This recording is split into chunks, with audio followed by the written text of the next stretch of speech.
एक क्वेश्चन जो आपके जहन में आ रहा होगा कि हमने यहाँ पर अगर ट्रांसमिशन लाइंस हैं, रोड्स हैं, रिवर्स हैं, जितनी भी शेप फाइल्स हैं, कोई भी चीज़ ऐड की है वो हमने डायरेक्टली यहाँ पर ऐड नहीं की। हम टूल बॉक्स से कोई भी एक टूल लेके आते थे और ड्यूरिंग द प्रोसेस हम किसी भी शेप फाइल को यूज़ कर रहे होते थे और यूज़ करते थे तो वो यहाँ पे मॉडल बिल्डर में ऐड हो जाती थी।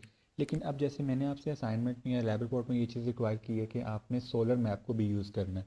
अगर सेपरेटली सोलर मैप यूज़ करना है विदाउट एनी टूल यूजेज, मतलब आपने यहाँ से कोई टूल ड्रैग नहीं करना, उसके अंदर इस मैप को नहीं डालना, आपने डायरेक्टली इस मैप को यूज़ करना है वेटेड ओवरले में। तो वो किस तरीके से करेंगे?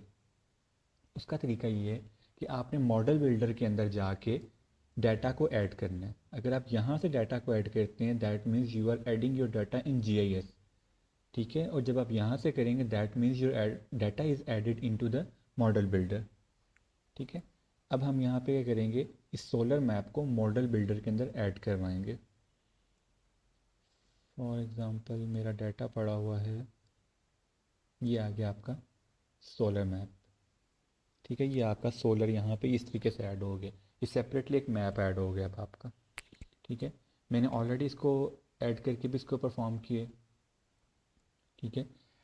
ये देखें यहाँ पे, अब इसको जब आप वेटेड ओवरले के लिए यूज़ करेंगे तो आपका सोलर वहाँ पे यूज़ हो जाएगा, क्योंकि ये ऑलरेडी रास्टर डाटा है, क्लासिफिकेशन इसकी हुई है। अगर आपने इसको रीक्लास करना है, कोई चीज़ चेंज करनी है तो आप ड्यूरिंग प्रोसेस चेंज कर सकते हैं इसको। तो ये तरीका है कि किस तरीके से आप अपना एक सेपरेट से कोई भी मैप, अगर आपने कोई 2-3 और मैप जैसे 16 इस तरीके से आपको डायरेक्टली कोई रास्टर मिल जाता है जिसको आपको बफर यूनियन या रास्टर में कन्वर्ट करने की ज़रूरत नहीं है, डायरेक्ट प्रोसेस करना है, तो आप डायरेक्टली इस तरीके से उनको ऐड कर लेंगे और वेटेड ओवरले में उनको यूज़ कर सकते हैं। तो ये तरीका है सेपरेटली किसी भी मैप को ऐड करने का। तो आप लोग भी जब लैब परफॉर्म करेंगे तो आप इस तरीके से मैप को ऐड करेंगे। ये तो हो गया सोलर के हवाले से आपका। अब एक चीज़ हमने मेजर एप्लीकेशन इसकी देखी थी और वो ये थी कि हमारे पास जो भी हम मॉडल बनाते हैं हम उसको एज अ टूल यूज़ कर सकते हैं। टूल मीन्स कि हम इसको आर्क टूल बॉक्स में अपना एज अ टूल बना सकते हैं। अब वो किस तरीके से करेंगे हम? अब जब भी किसी मॉडल को हमने सेव करना होता है ना, तो यहाँ से अगर एक्सपोर्ट करेंगे तो एज अ इमेज तो हो जाएगा जैसे हमने पहले किया। अगर आपने इसका एज अ मॉडल बनाना है तो आपको सेव करना पड़ेगा, और मॉडल जो सेव होता है ना, अगर यहाँ पे कहता हूँ ये मॉडल है, ये टूल आपका, ठीक है। तो ये टूल जो है मॉडल के तौर पे सेव होगा यहाँ पे, ठीक है। अब आपने करना क्या है इसके लिए, आर्क टूल बॉक्स का जो विंडो, इसमें जाके आपने इस पे राइट क्लिक करना है, ऐड टूल बॉक्स पे। यहाँ पे आके आपने क्या करना है, आपका जो भी डायरेक्टरी है वहाँ पे आपका टूल बॉक्स का एक ऑप्शन होगा। जब भी आप इंस्टॉल करते हैं जीआईएस को तो ऑलरेडी एक उसका फ़ोल्डर बना होता है टूल बॉक्सेस का, आप वहाँ जाएंगे। इसके बाद आप जाएंगे माई टूल बॉक्सेस में, फिर यहाँ पर आपके पास ऊपर ऑप्शन है न्यू टूल बॉक्स का। आप एक न्यू टूल बॉक्स ऐड करेंगे जिसको मैं नाम दे देता हूँ for example suitability analysis model, ठीक है। और इसको मैं यहाँ से ओपन कर देता हूँ, तो अभी ये यहाँ पे ऐड हो जाएगा मोमेंटरीली, ठीक है। हमने अभी अपना जो टूल बॉक्स ऐड किया,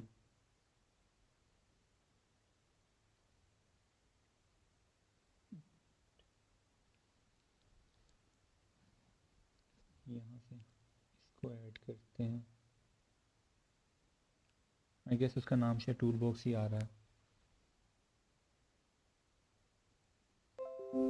ठीक है। ये आ गया आपका सूटेबिलिटी एनालिसिस मॉडल आ गया। अब हम क्या करेंगे, अपने मॉडल को सेव करेंगे। जहाँ पर हमने सूटेबिलिटी एनालिसिस मॉडल बनाया है हम उस फोल्डर में जाके इस मॉडल बिल्डर को सेव करेंगे। ऑलरेडी शायद सेव है इस वजह से, राइट। इसको अब मैं सेव करूँगा,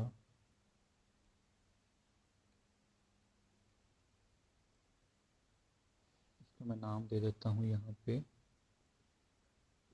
एनालिसिस मॉडल फॉर एग्जांपल, ठीक है। अब ये मेरा मॉडल सेव हो गया, ठीक है। ये देखें सेव हो गया और यहाँ पर आपको शो हो गया। अब फॉर एग्ज़ाम्पल मैं इसको यहाँ से बंद कर देता हूँ,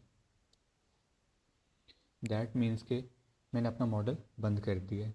अब अगर मैं यहाँ से डायरेक्टली जाके आर्क टूल बॉक्स से इसको ओपन करूँगा तो ये मेरे पास ओपन होगा। फिर देखते हैं किस तरीके से ओपन होता है। इसमें पैरामीटर्स को कह रहा है कि कोई नहीं है। ओके,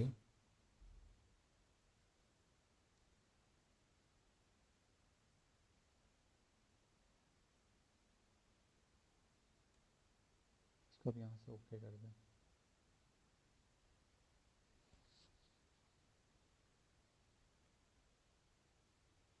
ठीक है, अब वो आपका एनालिसिस मॉडल जो है उसको एग्जीक्यूट कर देगा।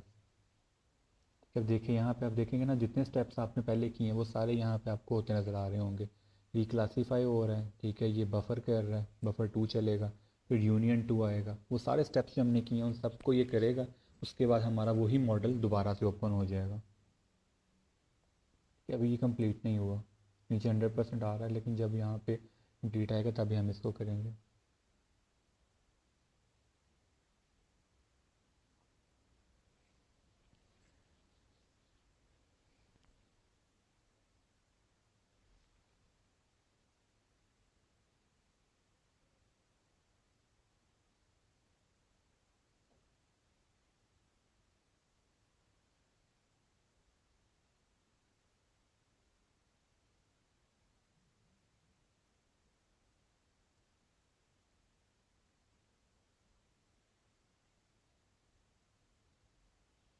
हमने 3 बफर्स अप्लाई किए थे, 1 2 को उसने प्रोसेस कर दिया, अब वो 3 को प्रोसेस कर रहा है।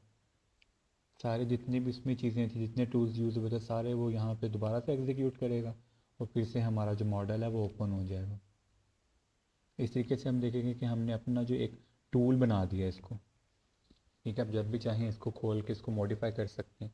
अब ये कंप्लीट हो गया, इसको क्लोज़ करेंगे तो ये ओपन हो जाएगा।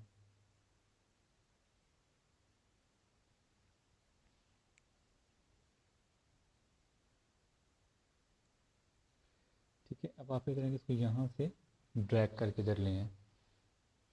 ठीक है, एग्जीक्यूट सारे हम दोबारा से प्रोसेस कर दिए हुए हैं। ठीक हो गया। अगर आप इसको एडिट करेंगे ना तो आपका वही जो मॉडल है आप उसके अंदर जाके सारा कुछ एडिट कर सकते हैं। अभी वही दोबारा से विंडो पॉपअप होगी, इसमें आपका कंप्लीट हो जाएगा। ठीक है, देखिए हमने यही बनाया था पहले। ठीक है, अब आप किसी भी चीज़ के अंदर जहाँ पे भी चाहते हैं चेंज करना है, आपने कोई और लेयर यूज़ करनी है, आप यहाँ से उसको डिलीट करके कोई और लेयर यूज़ कर सकते हैं। मेथडोलॉजी आपकी सारी इसके अंदर बनी हुई है। अब आपने जब भी, अगर आपने आप चाहते हैं कि हमने, अच्छा अभी हमने किया सोलर के लिए, हम विंड के लिए करना चाहते हैं, आप सिंपली क्या करेंगे, इसको यहाँ से डिलीट कर देंगे क्योंकि ये सिंपली मैप है, एक नया मैप ऐड कर लेंगे। हम चाहते हैं कि हमने रिक्लासिफिकेशन करनी किसी और मैप की, हम यहाँ से इस मैप को ख़त्म करके कोई और मैप यूज़ कर लेंगे। इस तरीके से हम, हमारा एक फ्लो वर्क बन गया हुआ है। मेथडोलॉजी यही रहेगी, इसके अंदर हम जब चाहें इसको मॉडिफाई कर सकते हैं। ठीक है, तो ये बेसिकली फ़ायदा होता है आपको जब आप इसको एज अ टूल सेव कर लेते हैं। ठीक है, सबसे पहले आप इसको एक दफ़ा एग्जीक्यूट कर लें। ठीक है, उसके बाद आप इसको सिंपली मॉडल बिल्डर ओपन करेंगे, उसके बाद यहाँ से इसको ड्रैग करके इधर ले आएंगे। ठीक है, ड्रैग करेंगे, इसको एडिट करेंगे तो आप इसके अंदर जाके जितने भी आपके टूल्स हैं, कोई भी प्रोसेस हुए हैं, उनको आप मॉडिफाई कर सकते हैं। तो ये तरीका है आपका, आप किस तरीके से मॉडल बिल्डर को एज अ टूल सेव कर सकते हैं। Thank you so much.